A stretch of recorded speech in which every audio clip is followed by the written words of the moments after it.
जय हिंद मेरे प्यारे साथियों, स्वागत करता हूं आपके अपने YouTube चैनल टारगेट हब में। मैं एसपी चौधरी एक बार फिर आपके सामने हाजिर हुआ हूं रेलवे ग्रुप डी के साइंस क्वेश्चन के साथ। जैसा कि आप सभी को पता है, हमने ग्रुप डी की 41 क्लासें हैं वो लगा ली है। अगर वो पीछे वाली क्लासें आपने नहीं देखी है तो इस क्लास के आई बटन या फिर डिस्क्रिप्शन बॉक्स में उसका लिंक मिल जाएगा, वहां से जाकर के आप पीछे वाली क्लासें देख सकते हैं, या फिर आप प्ले लिस्ट में जाओगे तो कंटिन्यूस भी क्लासें आपको देखने को मिलेगी। चलिए शुरू करते हैं आज का सेशन। और आज अपन इस क्लास में 8 सितंबर 2022 को तीसरी पारी में जो पेपर हुआ था उसमें जितने भी साइंस के क्वेश्चन पूछे गए हैं उन सभी का इस क्लास में सॉल्यूशन करने वाले हैं। तो बने रहेगा हमारे साथ। जिसने भी चैनल को सब्सक्राइब नहीं किया है तो चैनल को सब्सक्राइब करें, पास में लगे बेल आइकन को जरूर दबाएं ताकि अपन जैसे ही नेक्स्ट वीडियो लेके आए तो उसका नोटिफिकेशन सबसे पहले आपके पास पहुंचे और आप तुरंत उसका लाभ उठा सको। रही बात टेस्ट पीडीएफ की, तो आपको टारगेट हब एप्लीकेशन पे पीडीएफ मिलेगी, जो कि लिंक मैंने आपको डिस्क्रिप्शन बॉक्स में दे रखा है। तो वहां से जाकर के आप टारगेट हब एप्लीकेशन को डाउनलोड कीजिएगा और प्रत्येक क्लास की पीडीएफ और प्रीवियस ईयर के पेपर की पीडीएफ है वो आपको इसी एप्लीकेशन के माध्यम से मिलेगी। रही बात टेस्ट सीरीज की, तो टेस्ट सीरीज हमने ग्रुप डी के लिए 2 तरह की टेस्ट सीरीज शुरू कर रखी है। एक तो स्पेशल साइंस की टेस्ट सीरीज है जिसके अंदर आपको 1000 प्लस क्वेश्चन देखने को मिलेंगे जो कि प्रीवियस ईयर के क्वेश्चन रहेंगे। और एक हमने कंप्लीट टेस्ट सीरीज शुरू कर रखी है भी ग्रुप डी की, जो कि आपको प्रत्येक टेस्ट के अंदर है वो 100 क्वेश्चन देखने को मिलेंगे और ये सारे के सारे है वो प्रीवियस ईयर के पेपर रहेंगे, प्रत्येक टेस्ट है। तो अपनी तैयारी को बेहतर बनाने के लिए आप आज से ही टेस्ट सीरीज ज्वाइन कर सकते हैं। चलिए शुरू करते हैं आज का सेशन। और पहला क्वेश्चन देखो भी आपके सामने है इस प्रकार से। अब इसके अंदर आपको पूछा गया है भी निम्नलिखित में से कौन सी घटना इंद्रधनुष के निर्माण में शामिल नहीं है। इंद्रधनुष का जब निर्माण होता है उस समय कौन सी घटना है वो नहीं होती। तो पूर्ण आंतरिक परावर्तन है, ये उस समय घटना होती है भी पूर्ण आंतरिक परावर्तन के कारण है वो हीरा चमकदार दिखाई देता है। भी हीरा है वो पूर्ण आंतरिक परावर्तन के कारण चमकदार दिखाई देता है। वर्ण विक्षेपण का मतलब होता है भी जो किरण है वो 7 रंगों के अंदर डिवाइड होना। किरण है वो 7 रंगों के अंदर है वो डिवाइड हो जाती है, उससे अपन क्या बोलते हैं, वर्ण विक्षेपण कहते हैं। अपवर्तन है जब किरण है वो जब किरण वायु से कांच के अंदर जाएगी तो कांच के अंदर है वो संघन माध्यम है, संघन माध्यम में अपवर्तन होगा, एक प्रकार से किरण है वो थोड़ा सा डिवाइड हो जाएगी। ठीक है, तो यानी कहने का मतलब भी ये आपका एक प्रकार से वायु माध्यम है और यहां से ये किरण आई इस प्रकार से आगे के आगे आपके पास में इस प्रकार से नॉर्मल डाल दिया, आगे कांच है तो इस कांच के अंदर है वो नॉर्मल की ओर है वो झुक जाएगी। तो ये क्या बोलते हैं, इसको अपवर्तन बोलते हैं। तारे टिमटिमाना ये अपवर्तन के कारण ही अपने को दिखाई देता है। लेकिन प्रकीर्णन के कारण है वो जैसे आकाश है वो नीला दिखाई देता है। ठीक है, आकाश नीला दिखाई देता है, किसके कारण दिखाई देता है, तो ये प्रकीर्णन के कारण दिखाई देता है। तो किरणों का फैलना, किरण है वो फैल जाती है, किरणों का फैलना ही क्या कहलाता है, प्रकीर्णन कहलाता है। तो प्रकीर्णन की जो घटना है वो इंद्रधनुष में शामिल नहीं है। बाकी पूर्ण आंतरिक परावर्तन, वर्ण विक्षेपण और अपवर्तन ये आपकी क्या हो जाएगी, यहाँ पे इंद्रधनुष के निर्माण में शामिल होती है, लेकिन प्रकीर्णन नहीं होगा भी। ठीक है, आगे देखो भी नेक्स्ट आपके सामने है, निम्नलिखित में से कौन सा विकल्प धमनियों की विशेषताओं का सही वर्णन करता है। धमनियों का, धमनी कौन सी होती है, जो नीले से रक्त है वो शरीर के अन्य शरीर के प्रत्येक भाग तक पहुंचाती है, प्रत्येक अंग तक पहुंचाने का जो कार्य करती है रक्त को, वो धमनियां करती है भी। और फिर शरीर से और हार्ट तक लेके आती है, वो कौन सी लेके आती है, तो वो शिराएं लेके आती है। तो यहाँ पे मोटी भित्ति होती है, रक्त का प्रवाह निम्न दाब से होता है, नहीं निम्न दाब से नहीं होता है। धमनियों के अंदर वो रक्त है वो निम्न दाब से नहीं होता, उच्च दाब से रक्त का प्रवाह होता है भी। ठीक है, और वालो युक्त पतली भित्तियां होती है, वालो युक्त पतली भित्तियां नहीं होती, वालो नहीं होता यानी गेट नहीं होते। आपका पता होगा भी धमनियों के अंदर वो गेट नहीं होता, शिराओं के अंदर वो गेट होता है भी। ठीक है, उसके बाद में देखो भी मोटी भित्ति कोई वालो नहीं होता और रक्त वो उच्च दाब के द्वारा बहता है और शरीर के विभिन्न भागों तक रक्त लेके जाती है, बिल्कुल सही बात है।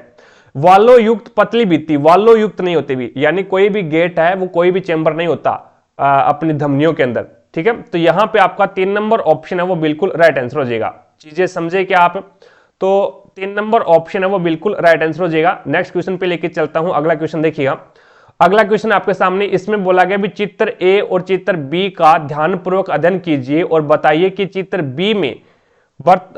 बी में बर्तन में रखा गुंथा हुआ मैदा फूलकर बढ़ जाता है, क्यों, ऐसा क्यों भी। अब यहाँ पे इसमें भी क्या है, मैदा है और इसमें गुंथा हुआ मैदा है, तो ये क्या है, फैल गया भी, टोकरी से बाहर आ रहा है ना।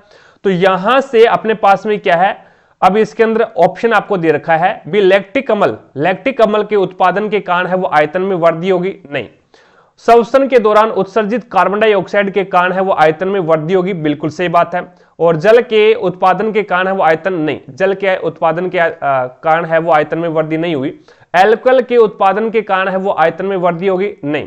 तो यहां पे जो श्वसन के दौरान जो उत्सर्जित कार्बन डाइऑक्साइड है, यानी श्वसन के दौरान है वो हमने जो कार्बन डाइऑक्साइड त्यागी थी, जिसके कारण है वो उसके आयतन में क्या होगी, वृद्धि होगी, मैदे के आयतन में। तो यहां पे आपका राइट आंसर क्या हो जाएगा, 2 नंबर ऑप्शन है वो बिल्कुल राइट आंसर हो जाएगा भाई, ठीक है। अगले क्वेश्चन पे लेके चलता हूं, नेक्स्ट क्वेश्चन देखिएगा। अब इसमें बताना भी प्रोपेन में सहसंयोजी बंधों की कुल संख्या कितनी है। अब प्रोपेन का फॉर्मूला आपको पता होना चाहिए। प्रोपेन है वो एल्केन श्रेणी का सदस्य है। प्रोपेन के अंदर कितने कार्बन है, 3 कार्बन है, तो C3 और H8 हो जाएगा भाई, C3H8 हो जाएगा। अब प्रोपेन की जो संरचना बनेगी, स्ट्रक्चर जो बनेगी, वो 3 कार्बन है, ये लो 3 कार्बन आगे, और यहाँ पे 8 आपको हाइड्रोजन जोड़ने भी, इस प्रकार से इसमें 8 हाइड्रोजन जोड़ दिए। अब इनमें देख लो भी कितने सहसंयोजी बंध बने हैं, टोटल बंध देख लो भी आप, तो कार्बन कार्बन के बीच में है तो 2 बॉन्ड बनेंगे, कार्बन कार्बन के बीच में 2 बॉन्ड बने हैं, देख लो 1 और 2, ठीक है। उसके बाद में 3 4 5 6 7 8 9 और 10, तो टोटल यहाँ पे कुल सहसंयोजी बंध कितने हैं, तो वो आपका हो जाएगा 10, जो कि राइट आंसर क्या हो जाएगा, 3 नंबर ऑप्शन बिल्कुल राइट आंसर हो जाएगा, ठीक है। आगे देखो भी, नेक्स्ट आपके सामने है अगला क्वेश्चन। अब इसमें बताना भी, नीचे दिए गए कथनों पर विचार कीजिए और सही उत्तर का चयन करना है। आधुनिक आवर्त सारणी में 18 ऊर्ध्वाधर स्तंभ है जिन्हें आवर्त के रूप में जाना जाता है। ऊर्ध्वाधर स्तंभ है 18 जिन्हें आवर्त के रूप में जाना जाता है क्या, यानी जो 18 ग्रुप है, ऊर्ध्वाधर जो ग्रुप है, उनको आवर्त कहते हैं क्या, बिल्कुल नहीं कहते भी, आवर्त नहीं कहते, इसे समूह कहते हैं, ग्रुप बोलते हैं इन्हें, ठीक है। और 7 क्षैतिज पंक्तियां हैं जिन्हें समूह कहा जाता है, बिल्कुल गलत बात है, यानी इसको ऑपोजिट बोल दिया अभी इसने। जो 7 क्षैतिज पंक्तियां होती है ना, उसे तो आवर्त बोलते हैं, और जो 18 ऊर्ध्वाधर स्तंभ है इसे अपन समूह बोलते हैं। तो ये पहला तो गलत हो गया इसमें, ठीक है। आवर्त सारणी में समूह है एक समान बाह्य कोश इलेक्ट्रॉन विन्यास को दर्शाते हैं, यानी आवर्त सारणी के अंदर जो समूह होते हैं, इस प्रकार से जो ग्रुप बने होते हैं, ये जो 18 ग्रुप अपने आवर्त सारणी के अंदर, ये बोलता है भी एक समान बाह्य कोश इलेक्ट्रॉन विन्यास को दर्शाता है। ये बिल्कुल सही बात है, ये मेरे को बात है वो सही लगी इसमें भी। यहां पे जो कोश होते हैं ना, जो आपका आवर्त होते हैं, आवर्त क्या बताते हैं, तो आवर्त है वो बाहरी जो कोई भी तत्व है उसमें कोश की संख्या बताते हुए, कितनी कोश है, कोश की संख्या बताते हैं, यानी समान कोश रखते हैं, ये कितने कक्षाएं हैं इसके अंदर। लेकिन जो आपका यहां पे पहला ग्रुप देख लो, पहले ग्रुप में है ली ना ने की रब से फरियाद, तो ये जो तत्व हैं इन सभी के अंदर, ये जो तत्व है इन सभी के अंदर है वो बाहरी ऑर्बिट के अंदर वो 1 इलेक्ट्रॉन है, यानी पहले ग्रुप के अंदर है वो बाहरी ऑर्बिट के अंदर कितने हैं, 1 इलेक्ट्रॉन है। तो यही ये बोल रहा है भी आवर्त सारणी के समूह है एक समान बाह्य कोश इलेक्ट्रॉनिक विन्यास दर्शाते हैं, बिल्कुल सही बात है ये, ठीक है। तो यहां पे सेकंड कथन सही है, फर्स्ट गलत है, तो आपका 1 नंबर ऑप्शन है वो बिल्कुल राइट आंसर हो जाएगा। चीजें समझे क्या, अगले क्वेश्चन पे लेके चलता हूं, नेक्स्ट देखिए। अधिक H पॉजिटिव आयन उत्पन्न करने वाला अम्ल कहलाते हैं, जबकि कम H पॉजिटिव आयन उत्पन्न करने वाला अम्ल क्या कहलाते हैं। तो देखो भी, जो ज्यादा H पॉजिटिव आयन उत्पन्न करेगा ना, उसे अपन क्या बोलेंगे, प्रबल, उसे अपन प्रबल अम्ल कहते हैं। और जो कम H पॉजिटिव आयन उत्पन्न करेगा उसे अपन क्या बोलेंगे, दुर्बल यानी कमजोर। प्रबल का मतलब होता है मजबूत और दुर्बल का मतलब होता है कमजोर। तो यहां पे पहले में आ जाएगा प्रबल अम्ल और दूसरे में आ जाएगा प्रबल अम्ल और प्रबल अम्ल, प्रबल अम्ल और दुर्बल अम्ल, ये होगा भी प्रबल अम्ल और दुर्बल अम्ल, जो कि आपका राइट आंसर क्या आ जाएगा, 3 नंबर ऑप्शन बिल्कुल राइट आंसर हो जाएगा भाई, ठीक है। प्रबल क्षार नहीं होगा, प्रबल क्षार नहीं होगा, क्षार H पॉजिटिव आयन उत्पन्न नहीं करता, OH नेगेटिव आयन उत्पन्न करता है भी, ठीक है। तो यहाँ पे प्रबल अम्ल और दुर्बल अम्ल हो जाएगा भाई, कमजोर अम्ल और एक मजबूत अम्ल, ठीक है। तो यहाँ पे अगला क्वेश्चन देखो भी, नेक्स्ट आपके सामने है। अब इसमें आपको बताना है भी किसी वस्तु को अवतल दर्पण के सामने उसके वक्रता केंद्र C से परे स्थित किसी बिंदु पर रखा गया है, तो प्रतिबिंब कहां पे बनेगा और कैसा बनेगा, ये आपको बताना है। देखो भी, अवतल दर्पण है और उसके सामने ऑब्जेक्ट को कहां पे रखा है इसने, वक्रता केंद्र से परे रखा है। वक्रता केंद्र से परे रखा, आपको पता है भी जब ऑब्जेक्ट अनंत के ऊपर रखा जाता है तो उसका जो फोकस बनता है वो उसका जो प्रतिबिंब बनता है वो फोकस के ऊपर बनता है, और जब ऑब्जेक्ट को अनंत और वक्रता केंद्र के बीच में रखते हैं तो उसका प्रतिबिंब है वो फोकस और वक्रता केंद्र के बीच में बनता है भी, फोकस और वक्रता केंद्र के बीच में बनता है। और कैसा बनता है? छोटा बनता है भी। कैसा बनेगा? छोटा बनेगा। तो आपका राइट आंसर क्या होगा? 1 नंबर ऑप्शन है वो बिल्कुल राइट आंसर हो जाएगा। ठीक है।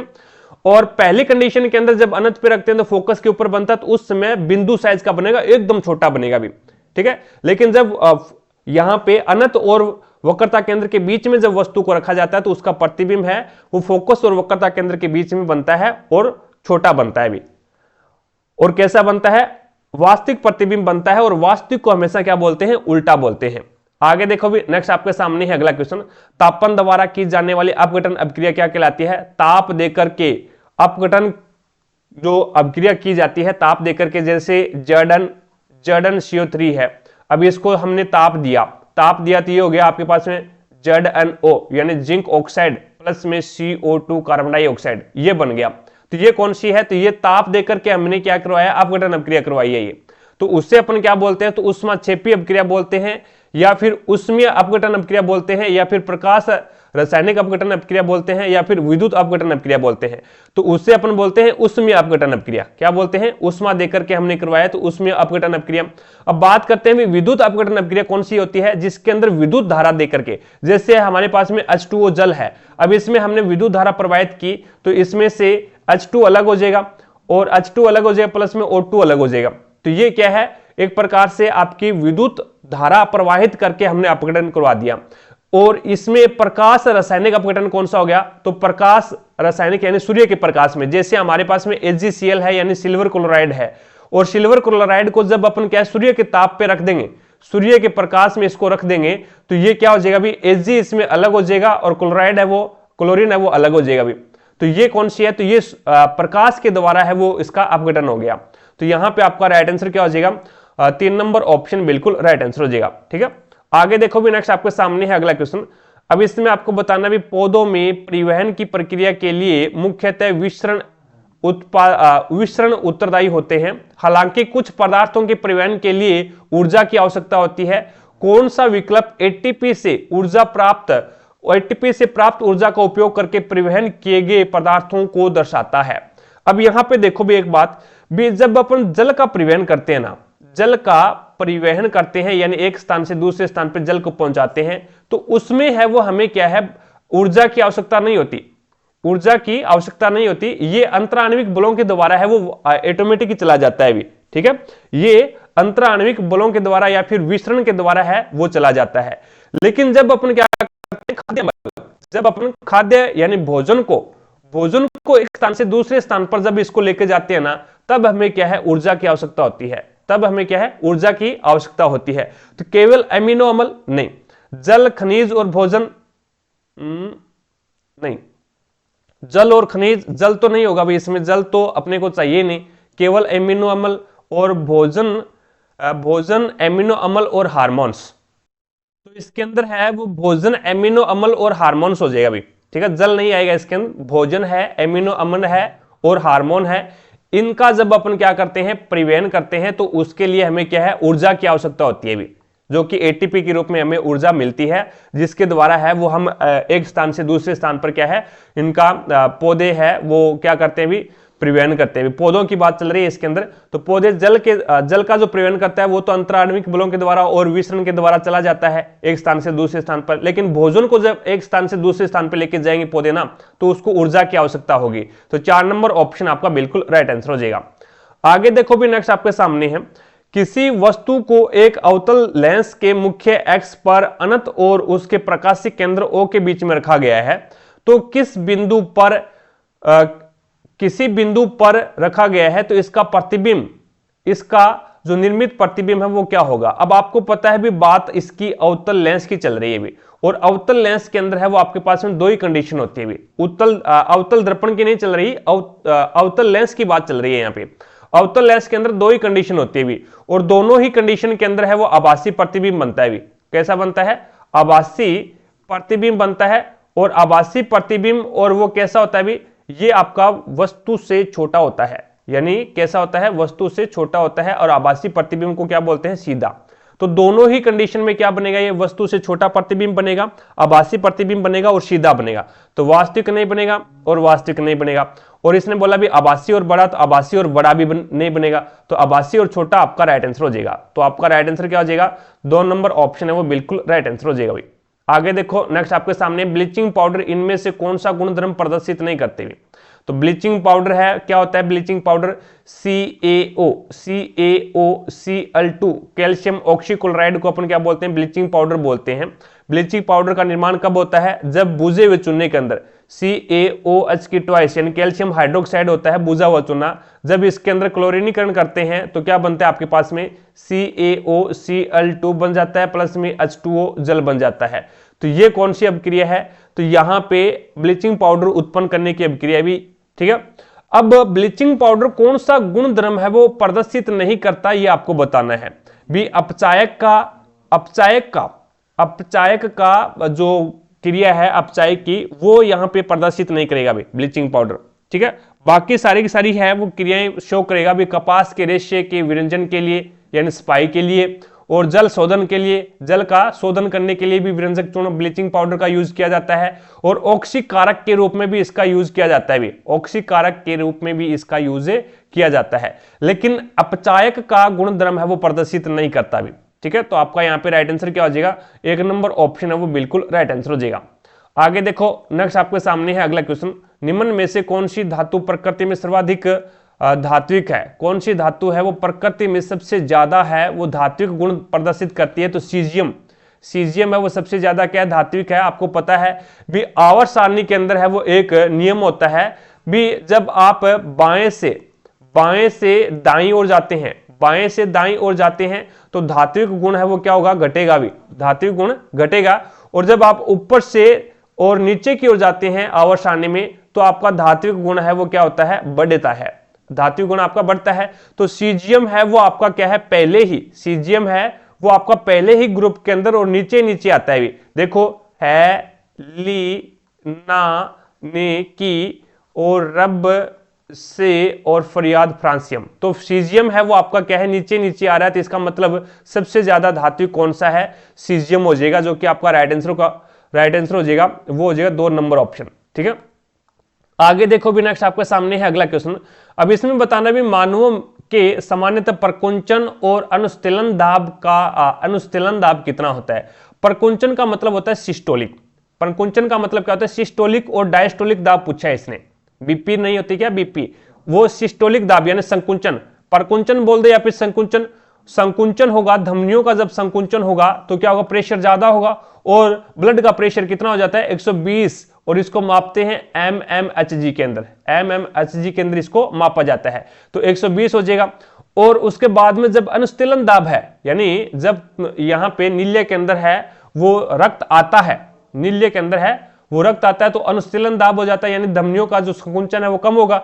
धमनियों का संकुंचन कम होगा तो उसमें क्या है, इसे अपन बोलते हैं डायस्टोलिक दाब, इसे क्या बोलते हैं, डायस्टोलिक दाब बोलते हैं, अनुस्तिलन दाब। तो ये कितना होता है, ये आपका 80 हो जाता है, ये आपका 80 हो जाता है। तो आपका 4 नंबर ऑप्शन बिल्कुल राइट आंसर हो जाएगा भाई। 120 तो आपका सिस्टोलिक दाब हो गया और 120 सिस्टोलिक दाब है और 80 है वो आपका डायस्टोलिक दाब हो जाएगा। तो आपका राइट आंसर क्या हो जाएगा, 4 नंबर ऑप्शन बिल्कुल राइट आंसर हो जाएगा भाई। आगे देखो नेक्स्ट आपके सामने है 60 वाट का एक उपकरण है, 12 वोल्टेज की बैटरी के साथ संयोजित है, तो उपकरण में प्रवाहित धारा कितनी होगी ये आपको बताना है।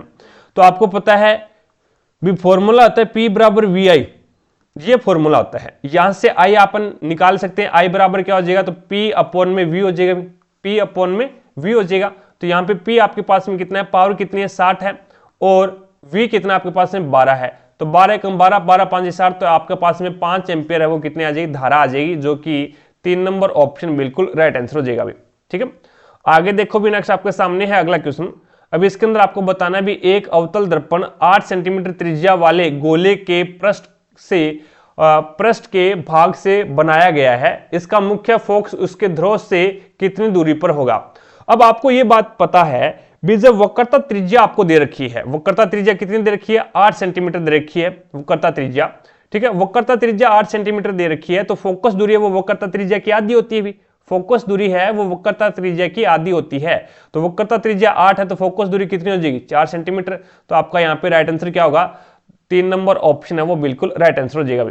ठीक है, आगे देखो नेक्स्ट आपके सामने है अगला क्वेश्चन। अब इसके अंदर है वो आपको बताना भी द्वितीय विस्थापन अभिक्रिया कौन सी है। तो द्वितीय विस्थापन अभिक्रिया में क्या होता है भी, तो द्वितीय विस्थापन अभिक्रिया के अंदर है वो अभिकारकों का आदान प्रदान होता है भी। तो यहाँ पे देखो भी यहाँ पे अभिकारकों का आदान प्रदान नहीं हो रहा क्योंकि लोहा है वो यहाँ पे क्या ज्यादा अभिक्रियाशील है और उसने क्या कर दिया कॉपर को यहाँ से विस्थापित कर दिया और क्या बन गया फेरस सल्फेट और कॉपर बन गया भी। ठीक है, और यहाँ पे लेड है वो क्या है पीबी लेड शीशा कॉपर से ज्यादा अभिक्रियाशील है तो इसने क्या बना लिया PbCl2 यानी लेड क्लोराइड बन गया और यहाँ पे कॉपर बन गया। उसके बाद में जब कॉपर सल्फेट की H2S के साथ में अभिक्रिया करवाई जाती है तो यहाँ पे हाइड्रोजन सल्फाइड के साथ में जब अभिक्रिया करवाते हैं तो ये क्या बनता है आपका H2S एक क्या है जहरीली गैस है भी। हाइड्रोजन सल्फाइड है ये आपकी क्या है जहरीली गैस है भी, इससे मौत हो सकती है। तो इससे क्या बन गया ये कॉपर सल्फेट बन गया और H2SO4 सल्फ्यूरिक अम्ल बन गया। तो यहां से देखें तो एक प्रकार से कॉपर सल्फेट और H2S यानी हाइड्रोजन सल्फाइड के अंदर है वो अभिकारकों का आदान प्रदान हो रहा है। जो हाइड्रोजन के साथ में है वो कॉपर के साथ में आ गया और कॉपर के साथ में है वो हाइड्रोजन के साथ में आ गया। तो यहाँ पे अभिकारकों का आदान प्रदान हो रहा है तो इसका मतलब ये अभिक्रिया आपकी द्वितीय विस्थापन अभिक्रिया है। और यहाँ पे जिंक है वो कॉपर से ज्यादा अभिक्रियाशील है तो जिंक को यहाँ से विस्थापित कर दिया तो ये तीनों की तीनों क्या है विस्थापन अभिक्रिया है। लेकिन 3 नंबर ऑप्शन है वो आपका द्वितीय विस्थापन अभिक्रिया का एग्जाम्पल है। अगला क्वेश्चन देखो भी नेक्स्ट आपके सामने है। अब इसके अंदर भी ऑप्शन तो हटा देते हैं, ये लो भी 3 नंबर ऑप्शन आपका राइट आंसर हो जाएगा। अगला क्वेश्चन देखो नेक्स्ट आपके सामने है। इसमें बताना भी एक 100 वाट का बल्ब है जो 220 वोल्टेज के स्रोत से जुड़ा हुआ है तो बल्ब में प्रवाहित होने वाली धारा क्या होगी ये आपको बताना है। तो यहां से देखो भी आपके पास में वही फॉर्मूला निकालना है भी। आपको पता है भी P यानी शक्ति बराबर क्या होता है VI होता है। VI आपके पास में ये फॉर्मूला है, इससे अपन क्या है प्रवाहित होने वाली धारा निकाल लेंगे। पहले जस्ट करके आए हैं अभी इसी पेपर के अंदर। तो I बराबर क्या हो जाएगा P अपॉन में V हो जाएगा भी। तो यहाँ पे P आपके पास में क्या है शक्ति कितनी है तो 100 वाट का बल्ब है और वोल्टेज कितनी आ रही है आपके पास में 220 वोल्टेज आ रही है। तो 0 से 0 कैंसिल कर दो और ये आपके पास में हो जाएगा 5 2 10 और 2 से निकाल दिया तो ये 11 और इसको आप डिवाइड करोगे तो ये दशमलव लगेगा पहले ही और 11 5 55 तो ये आपके पास में कितना आ जाएगा भाई 50 और 11 चौके 44 दशमलव और 4 11 चौके 44 बच गया 6 60 11 5 55 तो ये आ जाएगा दशमलव 45 एम्पियर 45.45 तो आपका हो जाएगा 0.45 एम्पियर जो कि राइट आंसर होगा 1 नंबर ऑप्शन। ठीक है, आगे देखो भी नेक्स्ट आपके सामने है अगला क्वेश्चन। अब इसमें आपको बताना भी इनमें से कौन सी गैस सभी प्रकार के वायवीय जीवों में इनमें से कौन सी गैस है वो सभी प्रकार के वायवीय जीवन रूपों के लिए आवश्यक है। जो वायवीय जीवन रूप है उसमें सबसे ज्यादा आवश्यक गैस कौन सी है तो अपने पास में ऑक्सीजन गैस है भी। जो सभी प्रकार के वायवीय जीवन रूपों के लिए आवश्यक है तो आपकी ऑक्सीजन हो जाएगी भी। ठीक है, ऑक्सीजन है वो सभी के लिए आवश्यक है भी। तो आपका 4 नंबर ऑप्शन है वो बिल्कुल राइट आंसर हो जाएगा भी। ठीक है, O3 होता है ना ये ओजोन होता है भी। CO2 है ये आपका कार्बन डाइऑक्साइड गैस है और CO है ये कार्बन मोनोऑक्साइड गैस है जो कि जहरीली गैस होती है भी। ठीक है, कार्बन को जब क्या है कम वायु की उपस्थिति में, कार्बन को क्या है वायु के एब्सेंट में जब जलाया जाता है ना कार्बन को, ये मान लो भी आप एक प्रकार से हाँ कार्बन मान लो, कार्बन को जब कम वायु की उपस्थिति में जलाते हैं तो क्या बनता है आपके पास आपको पता है कार्बन मोनोऑक्साइड बनता है भी। और कार्बन को जब क्या है वायु की उपस्थिति में जलाते हैं तो यहाँ पे क्या बनता है आपके पास में CO2 कार्बन डाइऑक्साइड बनता है भी। ठीक है, आगे देखो भी नेक्स्ट आपके सामने है अगली क्वेश्चन। अब इसमें बताना भी इनमें से कौन सा पुष्प के नर जनन अंग का घटक नहीं है। नर जनन अंग का घटक नहीं है ये आपको बताना है भी। पराग कोश, वर्तिका, तंतु, पराग। तो यहां से आपके पास में पराग कोश के अंदर है वो पराग कण होते हैं भी। पराग कोश के अंदर है वो पराग कण होते हैं और पराग कण की जो तुलना की जाती है वो शुक्राणु से की जाती है भी। किससे की जाती है? शुक्राणु से की जाती है।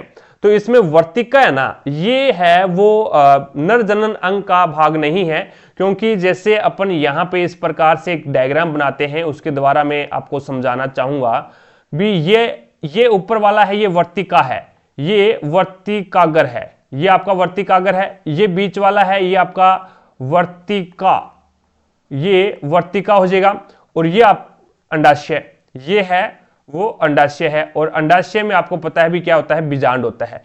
तो ये आपका पौधे का, आपके पौधे का क्या है, जो मादा जनन पौधा होता है ना, उनके पार्ट अभी ये वर्तिकाग्र हो गया, वर्तिका हो गया और अंडाशय हो गया। तो यहां पे वर्तिका है वो क्या है, नर पौधे के पुष्प के नर जनन अंग का घटक नहीं है। बाकी परागकोश होते हैं, परागकोश के अंदर परागकण पाए जाते हैं जिनकी तुलना है वो शुक्राणु से की जाती है, और यहाँ पे अंडाशय के अंदर है वो बीजांड पाया जाता है, और बीजांड की तुलना है वो अंडाणु से की जाती है भी, ठीक है। और तंतु है और उसके बाद में पराग है, ये क्या है, पुष्प के नर जनन अंग है। तो इसमें आपका 2 नंबर ऑप्शन है वो बिल्कुल राइट आंसर हो जाएगा, ठीक है। आगे देखो, नेक्स्ट आपके सामने है। अब इसके अंदर आपको बताना है भी 4 ओम का एक प्रतिरोध है, 4 ओम का एक प्रतिरोध 6 ओम के एक प्रतिरोध बी से, 4 ओम का प्रतिरोध ए और 6 ओम के प्रतिरोध बी और 2 वोल्टेज की बैटरी के साथ श्रेणी क्रम में जुड़ा हुआ है। तो ए और बी के शिरों के बीच विभवपात आपको ज्ञात करना है। तो पहले तो अपन क्या कर लेते हैं, धारा ज्ञात कर लेते हैं। यहां से धारा निकाल लेंगे भी, टोटल धारा अपने पास में कितनी है, क्योंकि श्रेणी क्रम में है, श्रेणी क्रम में है तो यहां पे दोनों के अंदर धारा है वो समान बहेगी भी। 4 ओम का जो प्रतिरोध है और 6 ओम का जो प्रतिरोध है, उन दोनों के अंदर है वो धारा समान रहेगी, क्योंकि श्रेणी क्रम के अंदर है वो धारा है वो सेम रहती है भी। और धारा तो आपकी सेम रहती है, लेकिन जो विभवांतर है वो क्या होता है, चेंज होता है, वो आपका चेंज रहेगा। तो इसके अंदर श्रेणी क्रम में तुल्य प्रतिरोध देखो भी क्या होता है, आपको पता है भी श्रेणी क्रम के अंदर तुल्य प्रतिरोध R1 प्लस में R2 डायरेक्ट जुड़ेगा। तो यहाँ पे 6 और 4 10, तो यहाँ पे 10 ओम आपका क्या आ गया, तुल्य प्रतिरोध आ गया, ठीक है। अब 2 वोल्टेज की बैटरी दे रखी है, ओम का नियम लगा दो, V बराबर क्या होता है, IR होता है, V बराबर IR होता है। तो I बराबर क्या हो जाएगा, तो I बराबर हो जाएगा V अपॉन में R, और V आपके पास में कितना है, 2 है, और R आपके पास में कितना है, 10 है। तो यहाँ पे आपके पास में तुल्य जो धारा आ गई वो 1/5 एम्पियर, 1/5 एम्पियर अपने पास में धारा आ गई। अब आपको प्रत्येक यानी 4 ओम प्रतिरोध का और 6 ओम प्रतिरोध का प्रत्येक के शिरों के बीच में विभवांतर आपको ज्ञात करना है, प्रत्येक के शिरों के बीच में विभवांतर विभवपात ज्ञात करना है। विभवपात ज्ञात करना है तो इस नियम से ज्ञात करेंगे, V बराबर IR होता है। तो पहला देखो भी, पहले यानी ए के जो आपका प्रतिरोध ए है उसमें देखना है आपको विभवपात कितना है, तो ए का हो जाएगा V बराबर IR। तो V और I कितना आपके पास में 1/5 है, और R कितना है, अब R आपको लेना है 4, R आपको कितना लेना है, 4 लेना है। तो 4 से तो भाग दोगे तो दशमलव लगेगा, और 40 हो जाए, 5 8 40, यानी आपके पास में यहाँ पे विभवपात कितना आ गया, 0.8 आ जाएगा। अब दूसरे के अंदर देखना है, इसके अंदर देख लो, इसके अंदर देखोगे तो B तार है, B जो प्रतिरोध है इसके अंदर विभवपात आपको देखना है। तो V बराबर IR, तो V बराबर I कितना आपके पास में 1/5 है, और R आपके पास में कितना है, तो R अब की बार 6 लेना है। तो यहाँ पे भाग दोगे तो 5 एकम 5 और बच गया 1, 5 2 10, तो 1.2। तो यहाँ पे विभवपात कितना आया, तो 1.2 वोल्टेज आ गया।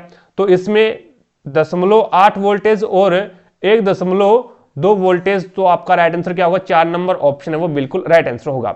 अब आप बोलोगे सर यहाँ पे आपने I चेंज क्यों नहीं किया, I प्रत्येक कंडीशन के अंदर आपने 1/5 लिया है। तो मैंने अभी यही बताया था आपको भी, श्रेणी क्रम के अंदर आपकी धारा है वो सेम रहती है भी। जितनी धारा 4 वोल्ट जितनी धारा है वो 4 ओम के प्रतिरोध में बह रही है, उतनी ही धारा है वो आपकी 6 ओम के प्रतिरोध में बहेगी, यानी धारा इसमें सेम रहेगी, लेकिन आपका जो V है वो क्या हो जाएगा, चेंज हो जाएगा भी। चीजें समझे क्या, आगे देखता हूं। नेक्स्ट अगला क्वेश्चन देखो भी, अगला क्वेश्चन आपके सामने भी, जीनों के गतिविधि के माध्यम से, जीन की गतिविधि के माध्यम से लक्षणों को नियंत्रित करते हैं। अब जीन है वो किसके द्वारा है वो लक्षणों को कंट्रोल किया जाता है, कंट्रोल करते हैं। तो ये इसमें आपको ऑप्शन दे रखा है, गुणसूत्र हो गया, और युग्मक हो गया, हार्मोन हो गया, एंजाइम हो गया। तो इसके अंदर है वो हार्मोन्स के द्वारा है वो कंट्रोल होता है। जो लक्षण होते हैं वो किनके द्वारा कंट्रोल होते हैं, तो वो हार्मोन्स के द्वारा कंट्रोल किए जाते हैं भी। जीन हार्मोन्स की गतिविधि के माध्यम से क्या होते हैं, लक्षणों को कंट्रोल किया जाता है। तो इसमें आपका राइट आंसर क्या हो जाएगा, 3 नंबर ऑप्शन है वो बिल्कुल राइट आंसर हो जाएगा भी, हार्मोन्स के द्वारा इसको कंट्रोल किया जाता है। आगे देखो भी, नेक्स्ट आपके सामने है भी, निम्नलिखित में से क्या विद्युत चुंबक की चुंबकीय शक्ति को प्रभावित नहीं करेगा, यानी कौन सा है जो कि विद्युत चुंबक की चुंबकीय शक्ति यानी तीव्रता को प्रभावित नहीं करता। कुंडली में फेरों की संख्या, या फिर कुंडली के स्थापन की दिशा, या फिर कुंडली के माध्यम से प्रवाहित धारा, या फिर धात्विक कोर की लंबाई, धात्विक कोर की लंबाई। तो यहां पे आपको कुंडली के कौन सी विद्युत चुंबक की चुंबकीय शक्ति को प्रभावित नहीं करती, चुंबकीय शक्ति को प्रभावित नहीं करती, तो कुंडली के स्थापन की दिशा है ना, कुंडली को किस दिशा के अंदर स्थापित किया गया है, ये है वो चुंबकीय शक्ति को प्रभावित नहीं करेगी। कुंडली में फेरों की संख्या ज्यादा है तो यहाँ पे चुंबकीय जो शक्ति है वो भी ज्यादा होगी, यानी चुंबक तो ज्यादा होगा, और कुंडली में फेरों की संख्या कम हो जाएगी तो उसमें चुंबकीय शक्ति है वो कम हो जाएगी भी, ठीक है। और कुंडली के माध्यम से प्रवाहित धारा, यानी कुंडली के अंदर अगर धारा है वो ज्यादा प्रवाहित हो रही है, कुंडली के अंदर धारा है वो ज्यादा प्रवाहित हो रही है, तो चुंबकीय क्षेत्र है वो ज्यादा होगा भी। और कुंडली के अंदर धारा है वो कम प्रवाहित हो रही है तो चुंबकीय क्षेत्र भी कम हो जाएगा, ठीक है। और धात्विक कोर की लंबाई, धात्विक कोर की लंबाई, अगर धात्विक कोर की लंबाई ज्यादा है तो चुंबकीय क्षेत्र ज्यादा, और धात्विक कोर की लंबाई कम है तो चुंबकीय क्षेत्र की जो लंबाई है, चुंबकीय क्षेत्र है वो भी कम हो जाएगा। लेकिन कुंडली की स्थापन की जो दिशा है ना, वो यहाँ पे शक्ति के ऊपर कोई भी प्रभाव नहीं डालेगी, ठीक है। अपन इस दिशा के अंदर कुंडली को स्थापित कर दें इस प्रकार से, और इस दिशा के अंदर भी कुंडली को स्थापित कर दें इस प्रकार से, तो ये स्थापन की जो दिशा है वो यहाँ पे चुंबकीय क्षेत्र के ऊपर प्रभाव नहीं डालेगी, ठीक है। तो आपका राइट आंसर क्या हो जाएगा, 2 नंबर ऑप्शन बिल्कुल राइट आंसर हो जाएगा। आगे देखो, नेक्स्ट आपके सामने है विद्युत मोटर के संबंध में निम्न कथनों पर विचार करना है। इसमें एक दिक् परिवर्तक प्रयुक्त होता है जो प्रत्येक आधे घूर्णन के बाद में कुंडली में धारा की दिशा को उलट देता है, बिल्कुल सही बात है। और उस दिक् परिवर्तक को मैं क्या बोलूंगा, इस दिक् परिवर्तक को बोला जाता है यहाँ पे स्प्लिट रिंग बोलते हैं भी इसको, ठीक है, विभक्त वल्य, हिंदी में तो इसको विभक्त वल्य बोलते हैं और वैसे उसको स्प्लिट रिंग बोलते हैं। तो आधे घूर्णन के बाद में जैसे ही मोटर का आधा घूर्णन कंप्लीट होगा, देन उसके बाद में स्प्लिट रिंग क्या करेगा, धारा की दिशा को चेंज कर देगा, धारा की दिशा को उलट देगा, जिससे कुंडली के अंदर है, मोटर के अंदर है वो धारा कंटिन्यू बनी रहेगी और कुंडली है वो निरंतर रन करती रहेगी, यानी घूमती रहेगी। मोटर है वो कंटिन्यू क्या है, घूमती रहेगी। किसके कारण, दिक् परिवर्तन के कारण, यानी स्प्लिट रिंग के कारण या फिर विभक्त वल्य के कारण, ठीक है। पहला एकदम सही है। दूसरा देखो भी, कुंडली की भुजा पर बल की दिशा फ्लेमिंग के बाएं हाथ के नियम का उपयोग करके ज्ञात की जा सकती है। बैय से बल और बैय से बाएं हाथ का नियम, तो बल की दिशा है वो फ्लेमिंग के बाएं हाथ के नियम का यूज करके अपन ज्ञात करेंगे, बिल्कुल सही बात है। दोनों के दोनों स्टेटमेंट है वो बिल्कुल सही है, तो यहां पे आपका 2 नंबर ऑप्शन है वो बिल्कुल सही हो जाएगा भी, ठीक है। आगे चलता हूं, नेक्स्ट क्वेश्चन देखिएगा। अब इसके अंदर आपको बताना है भी एल्केन के इनमें से समजातीय श्रेणी सदस्य का गलनांक अधिकतम होता है। तो एल्केन के इनमें से समजातीय श्रेणी के सदस्य का गलनांक अधिकतम होता है। एल्केन श्रेणी है और इस एल्केन श्रेणी के अंदर है वो किसका गलनांक है वो सबसे ज्यादा है, ये आपको बताना है। तो यहां पे देखो भी आपके पास में कार्बन 2 है और यहां पे हाइड्रोजन है वो 6 है। ये आपका कौन सा है, तो ये आपका बन गया एथेन, ये आपका एथेन है, ये आपका प्रोपेन है और ये आपका ब्यूटेन है भी, मेथेन है, ये आपका मेथेन है और ये आपका ब्यूटेन है। अब देखो भी जैसे जैसे अपन बढ़ रहे हैं तो उसमें क्या है, यहां पे इसका जो एक प्रकार से बोले आणविक द्रव्यमान बोले भी, जिसका जितना ज्यादा द्रव्यमान होगा उसमें उतना ही ज्यादा गलनांक यानी गलनांक लगाना पड़ेगा। तो यहां पे जिसका जितना ज्यादा द्रव्यमान होगा उसका उतना ही ज्यादा गलनांक होगा। कहने का मतलब ये है भी मेथेन का यहाँ पे मेथेन का जो द्रव्यमान है भी, कार्बन का द्रव्यमान कितना होता है 12 होता है और हाइड्रोजन का 1 होता है, 4 हाइड्रोजन है तो यहाँ पे 4 हो गया, तो इसका द्रव्यमान कितना हो गया 16 हो गया। इसी प्रकार से यहाँ पे देखें तो कार्बन का 12 होता है एक का, तो 4 कार्बन है यहाँ पे, तो कितना हो गया 12 चौके 48 और यहाँ पे 10 हाइड्रोजन हो गए तो 58, यानी इसका जो द्रव्यमान आया वो कितना हो गया 58 आ गया। तो इसका मतलब जो आपका ब्यूटेन है ना, इस ब्यूटेन का जो गलनांक है वो सबसे ज्यादा है, क्योंकि इसका द्रव्यमान ज्यादा है। जिसका द्रव्यमान ज्यादा होगा उसका गलनांक भी ज्यादा होगा भी, गलनांक भी क्या होगा ज्यादा होगा। तो यहाँ पे द्रव्यमान के ऊपर डिपेंड करता है भी, जैसे जैसे द्रव्यमान बढ़ेगा तो उसका गलनांक भी क्या हो जाएगा बढ़ता चला जाएगा। तो अधिकतम गलनांक आपको पूछा था, अभी गलनांक अधिकतम क्या होता है, किसका होता है, एल्केन श्रेणी के अंदर। तो एल्केन श्रेणी के अंदर है वो ब्यूटेन, ऑप्शन के हिसाब से ब्यूटेन का होगा, अगर और भी पेंटेन दे रखा होगा या फिर हेक्सेन दे रखा होगा तो उसका होगा। जिसका द्रव्यमान ज्यादा होगा उसका गलनांक भी ज्यादा होगा। तो यहां पे आपका राइट आंसर हो जाएगा 4 नंबर ऑप्शन। अगले क्वेश्चन पे लेके चलता हूं। तो इस प्रकार से आपकी क्लास है वो यहाँ पे फिनिश हो जाती है। आई होप आपको प्रत्येक क्वेश्चन समझ में आया होगा। अगर फिर भी कोई भी क्वेश्चन में आपको डाउट लगती है तो कमेंट सेक्शन में कमेंट करके जरूर बताएं, आपके डाउट को क्लियर किया जाएगा। क्लास पसंद आई है तो दिल से लाइक करें, ज्यादा से ज्यादा शेयर करें अपने सभी दोस्तों के साथ में, ताकि सभी दोस्तों को क्लास का लाभ मिले, उन्हें भी पता लगे भी रेलवे ग्रुप डी में साइंस के किस लेवल के क्वेश्चन पूछे जाते हैं और उसे कैसे सोल्व करते हैं।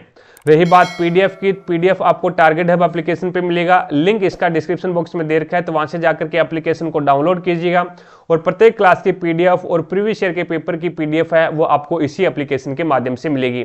रही बात टेस्ट सीरीज की, तो हमने ग्रुप डी के लिए 2 तरह की टेस्ट सीरीज शुरू कर रखी है अभी। एक आपको स्पेशल साइंस की टेस्ट सीरीज देखने को मिलेगी जिसमें 1000+ क्वेश्चन देखने को मिलेंगे जो कि प्रीवियस ईयर के रहेंगे, और एक आपको कंप्लीट ग्रुप डी की टेस्ट सीरीज देखने को मिलेंगी जिसके अंदर है वो प्रत्येक टेस्ट में 100 क्वेश्चन आपको देखने को मिलेंगे और प्रत्येक टेस्ट है वो प्रीवियस ईयर का पेपर रहेगा।